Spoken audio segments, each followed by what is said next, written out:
From WBAL-TV 11, this is breaking news.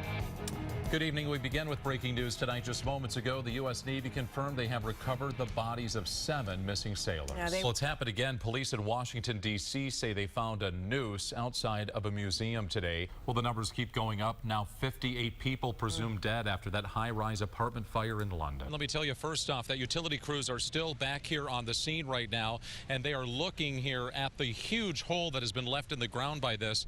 There is a renewed effort to repeal and replace Obamacare, but the split within the Republican Party comes as Democrats split over the Supreme Court confirmation. President Obama's press secretary Josh Earnest was quick to defend the president's actions. A lot of questions about this one. Tonight, police are investigating a suspicious death in Baltimore County. Hold on a second, Lenny. Most religious state. If this, Lenny, you're saying that a lot of people would find that insulting. I mean, they're saying that they're not paying attention to the issues. Is that really what you think a lot of Republican voters are doing? But first up tonight, we are following some breaking news. 10 U.S. sailors are missing at this hour after a guided missile destroyer collided with a merchant ship in the waters just east of Singapore. According to Navy officials, the USS John McCain suffered very serious damage to its port side. Now to our other top story tonight. A young mother and her 2 children are dead after an early morning fire in Baltimore County. Well, a man is facing charges tonight after breaking into an occupied home in downtown Annapolis early in the morning. So a Washington, D.C. man will spend the next 30 years in prison for killing a transgender woman in Montgomery County last year. With the solar eclipse tomorrow, assuming we can see it, Lowell, the Maryland Transportation Authority wants drivers to remain cautious when traveling on highways. Well, actor, comedian, and entertainer Jerry Lewis has died, also humanitarian. His family says Lewis died today of natural causes at his Las Vegas home. President Trump has now returned to Washington, D.C. tonight amid controversy regarding his comments about the Charlottesville protests. A Maryland congressman says a statue of General Robert E. Lee should be removed from the Antietam National Battlefield. Multiple police agencies responded to a report of an active shooter at Hartford Community College, but after hours today, they were unable to find a gunman. The state senator facing federal corruption charges says he wants to remain in office during the course of the investigation. This is WBAL-TV 11 News Sunday morning. Good morning. Welcome back to 11 News Sunday morning. Thanks so much for joining us. Yeah, good morning, everyone. We're going to get to our top stories in just a moment, but first, let's take another look outside with meteorologist Mary Marshall. It was so great to open up the windows yesterday, let some fresh air in the house. Other news this morning, Anne Arundel County fire officials now say that someone intentionally started the fire at a popular bar and grill in Pasadena on Friday. Officials say the fire at Coconut Charlie's is now a criminal investigation. Well, this weekend, cops will be out in full force at the Dunkin' Donuts in Westminster, and hold off on the police and the donut jokes. They are going to be on top of the donut shop this time. I will tell you this, though. I had an up-close encounter with a puffin once. Did it go well? It was fine, except for they have horrible breath. I mean, they're really cute. Like cats, right? They could use a mint.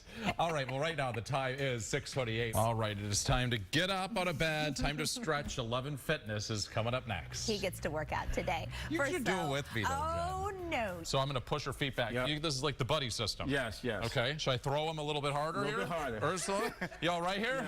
Yes. All right, let the fun begin. The Baltimore Ravens are hosting 3 public events. The first one is tonight. Good morning, everyone. Welcome to 11 News Sunday morning. Here's what's coming up right now. We're going to get to all these stories and a whole lot more coming up in just a moment. But first, let's check in with meteorologist Mary Marshall for what is shaping up to be probably one of the best days of the summer.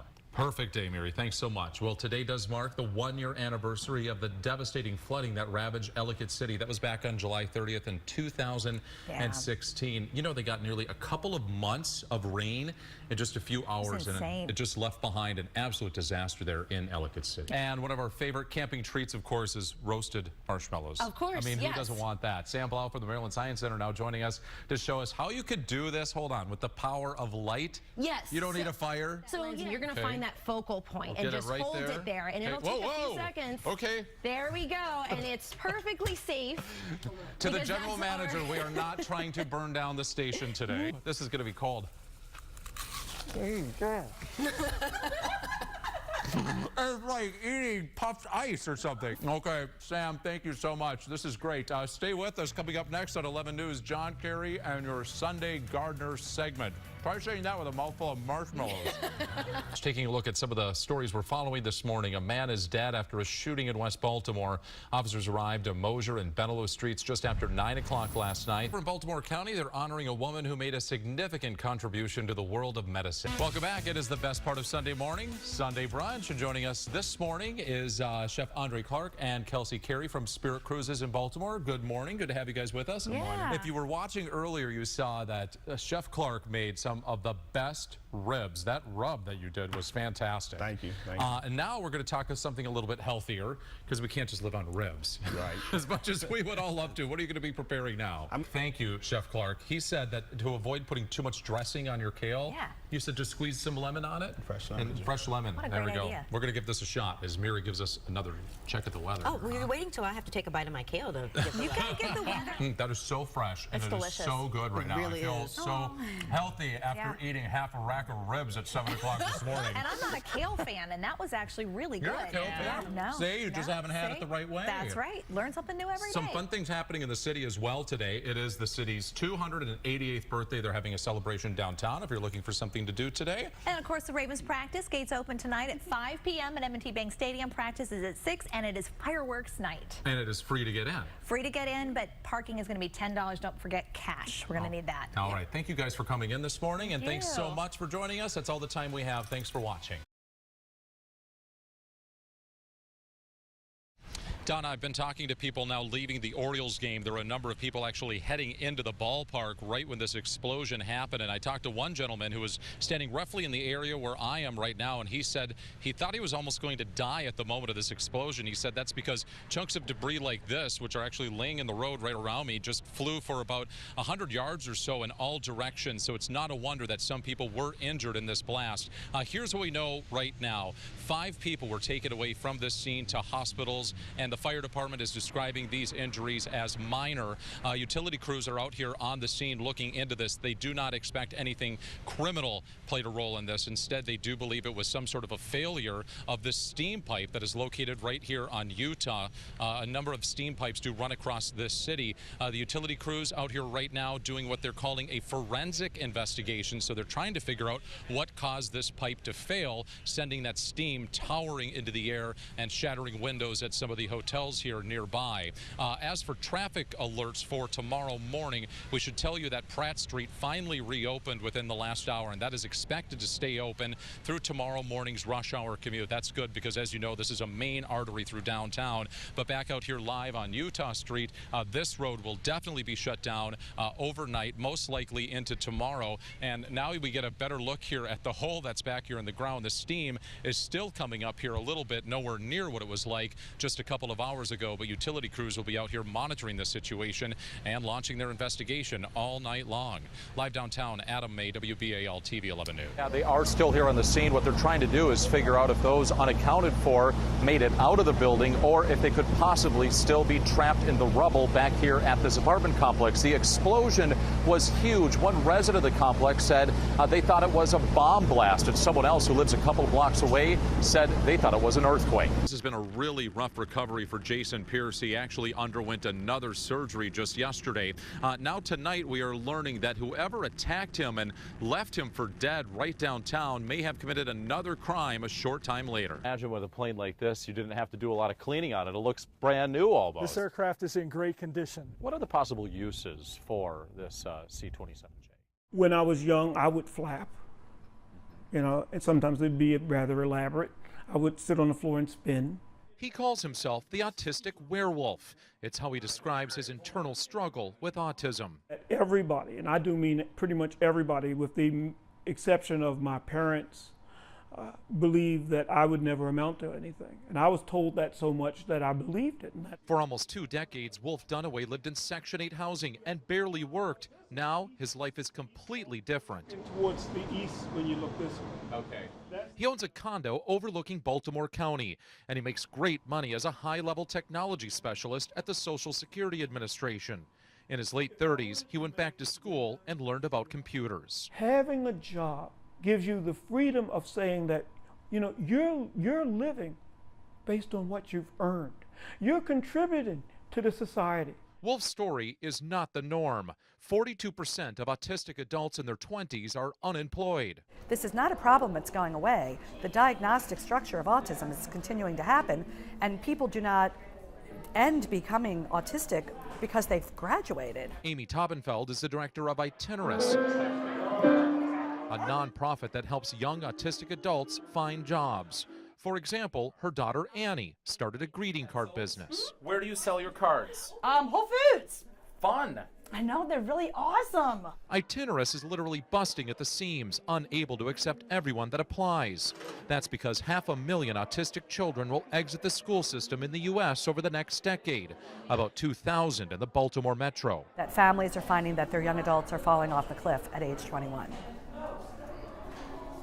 So obviously this is a very serious need. Your initial first analysis of Dr. Lisa Crabtree researches autism and employment and runs a unique program at Towson which trains the hiring managers of tomorrow about employing autistic adults. it's a huge part of growing up. We're trying to get students from across campus to understand that these young adults with autism have a lot of skills and abilities and are interesting people, and that they really are not all that different. So I built two.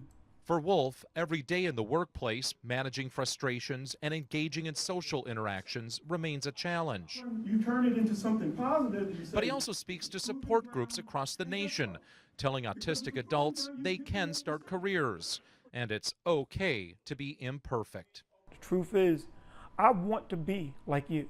I want to be neurotypical. And I really wouldn't mind being normal, because the thing is, no matter what I do, I'm going to always be this. I'm going to always be the werewolf. Adam May, WBAL-TV 11 News. April 16, 1976. A sniper opens fire on Baltimore police. John Earl Williams, upset over a dysfunctional family and failed relationship, led a 45-minute shootout from a third-story window on West Lombard Street. The bullet went through the car, armor-piercing ammunition. 6 officers were injured, including Jimmy Holcomb. Nobody could get to him because Williams kept firing and firing and firing. A day that changed Angie Holcomb's life forever. Jimmy and Angie Holcomb married in 1967. Soon after, he was recruited to join the Baltimore Police Department. The day he died started like any other. We had lunch and then he left. And I walked him out and he went in the car, and I always said before he left, be careful, and I love you. And he went to work. How did you find out that Jimmy was killed in the line of duty?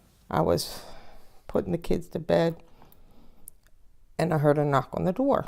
And I said, "Oh guys, what are you doing here?" And then it all hit me. Just remember falling into their arms, and that's just it. So that's how you hear about it, and I'm supposed to live with that. Many in Baltimore remember Angie Holcomb from news coverage of the funeral. A young widow with 2 young children and a third on the way. She hasn't publicly talked about the tragedy in almost 40 years, saying it's just too painful. We had dreams together, He didn't even get to see his child born. I don't have a picture to show his daughter with him holding her.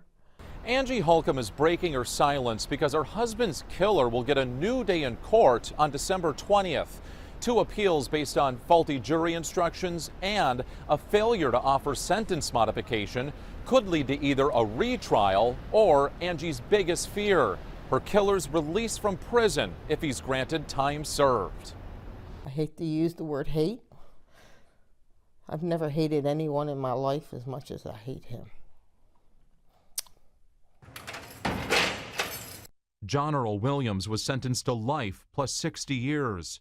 His attorney tells 11 News the main appeal is based on a 2009 Maryland Court of Appeals ruling commonly referred to as the Unger case. The ruling found jury instructions prior to 1980 improper. So-called Unger cases have resulted in the release of more than 100 Maryland inmates. And I'm trying to stay positive, but then once in a while I'll go to bed and I'll start, what is it if he's released? What do I do? I mean, there's nothing I can do. I mean, my hands are tied. Holcomb, who has continued support from many of her husband's former co-workers and strength from her daughters, is bracing for court, ready to face the man who robbed her family's future, still stung by his statement in the original trial 4 decades ago. One of the first things he said, he wanted to apologize for any inconvenience he may have caused me. It was an inconvenience for him to kill my husband, to leave me to raise 3 children under 6 years old, one not even born till 2 months after. He can rot in prison as far as I'm concerned. Anger at the killer and love for the husband that's never gone away. Memories displayed in her living room, including the watch Jimmy wore the night he was killed. Cracked, stopped in time. Adam May, WBAL-TV 11 News. Oh my goodness. Well, this is even better than I thought. Dr. Carla Hayden is the nation's 14th Librarian of Congress. She's also the first female and the first African American to hold the post. African Americans were denied the right to read for so many years, even punished severely. And so it's really significant for me personally to head an institution of knowledge and the epitome of what reading can do. Founded in 1800, the Library of Congress is the nation's oldest federal cultural institution. Open to the public, it's also the largest library in the world. Appointed by President Obama last year, Hayden is still learning her way around these historic hallways. Every day, I see something different and exciting, and it makes me want to learn more. Written in Rosa Parks' hand. Like the Rosa Parks collection, handwritten notes and letters now being scanned and put online so everyone can see them. And you can see her crossouts. And for a young person to actually look at this, just showing you the power of what digitizing collections can do. Of the 162 million items housed here, one stands out to the nation's lead librarian. My favorite book is the book that really showed me who I could be in childhood, and that's Bright April. Hayden keeps a copy of the 1946 children's book in her office, a groundbreaking story of a young African-American girl tackling issues of racial prejudice. I could see myself in a book, and I love books, and that's why it's so important for young people to see themselves in books, but also use books to see other things that they might not imagine. And now, she's an inspiration, overseeing the written history of America while making history herself. What young people will see when they see a librarian of Congress that's the first woman, the first African American, is, boy, I can be the first in anything, and there are no barriers. Adam May, WBAL-TV 11 News.